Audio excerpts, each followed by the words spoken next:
What financial advice do you have for couples who are married and not quite on the same page with money?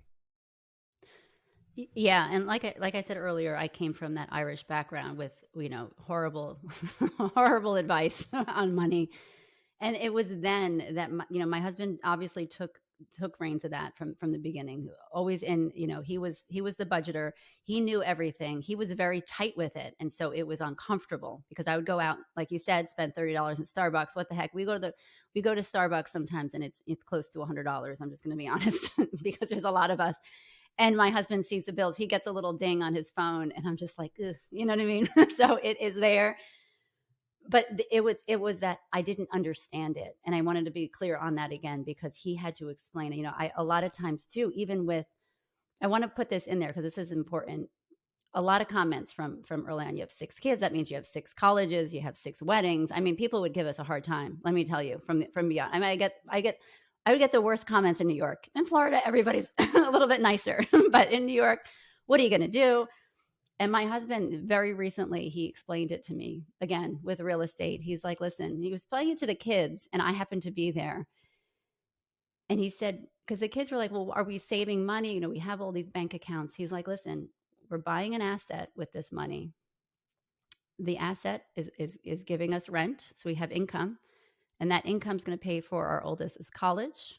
Gabriella paid for her college for 4 years. She's done with college. We don't have any loans for the college. So we still have the asset because we bought it. We're still getting money. Michael's in college, is paying for his college. And we still have that one asset paying for Michael's college when he's done. Sophia will be in college. And that one asset we bought years ago, we still have it. And so I'm like, oh, you should have explained that to me years ago as well, because I didn't understand. People were giving us hard times about saving money for the kids' college when we really just saved money for that one asset of the multifamily apartment building, which is giving us income, paying for those long terms. You know what I mean? And so that helps me understand. And again, that's what I'm trying to say is explain it differently to your spouse if you don't understand it. Now, as far as the finances, my husband does take control of that, but we actually have a meeting every Sunday, and we get on and we have a power, like a little, Google Doc that we talk about what we have coming up, what anything to do with finances, anything coming up. We're like, I'm right. Listen, I have, all these people coming over next weekend for this fundraiser we're doing. It's going to probably cost about this much, and we talk about it in a sense where I have to take away because I still have it sometimes, that cheapness, you know what I mean? I don't want to spend the money, but I have to get rid of it. And that's always going to be there. And I think that's okay. But he knows that about me now. And I know about him now because we obviously talked about that. And so we do go through what things cost, where we can. There was years at the restaurant where he didn't make money. 7 years. It was really bad. But we had a big, beautiful house. Everyone thought we were doing well.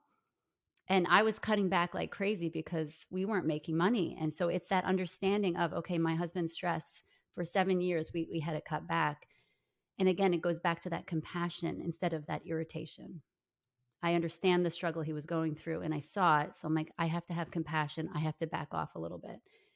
And it's just that whole thing of working together and understanding that you're on the same page. You're not working against each other. A lot of marriages, everybody's butting heads because they feel like they're in competition. Well, if you're not making the money, I'm not happy. If I'm spending more money, you know what I mean? And so there's usually a reason why. This is for the men out there. There's usually a reason why the wife is spending money. And this is a little bit something, but I know it's true because I've talked to many people. When we're not feeling, let's say, valued, when we're not feeling wanted, when we're not feeling important in the marriage, we tend to spend more money. That's a little tip for all you guys out there. So just curious, if your wife is spending money just unnecessarily, give her a little attention, see what happens.